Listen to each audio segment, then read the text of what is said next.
Frères, au sujet des phénomènes spirituels, je ne veux pas vous laisser dans l'ignorance. Vous le savez bien, quand vous étiez païen, vous étiez entraîné sans contrôle vers les idoles muettes. C'est pourquoi je vous le rappelle, si l'on parle sous l'action de l'Esprit de Dieu, personne ne dit Jésus est un maudit, et personne n'est capable de dire Jésus est le Seigneur sans l'action de l'Esprit Saint. Les dons de la grâce sont variés, mais c'est toujours le même Esprit. Les fonctions dans l'Église sont variées, mais c'est toujours le même Seigneur. Les activités sont variées, mais c'est toujours le même Dieu qui agit en tous. Chacun reçoit le don de manifester l'Esprit en vue du bien de tous.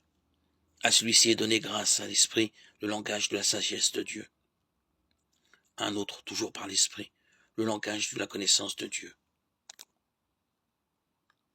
Un autre reçoit dans l'Esprit le don de la foi.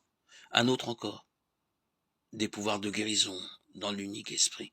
Un autre peut faire des miracles, un autre est un prophète, un autre sait reconnaître ce qui vient vraiment de l'Esprit. L'un reçoit le don de dire toutes sortes de paroles mystérieuses, l'autre le don de les interpréter. Mais celui qui agit en tout cela, c'est le même et unique Esprit. Il distribue ses dons à chacun, selon sa volonté. 1 Corinthiens 12, 1, 11.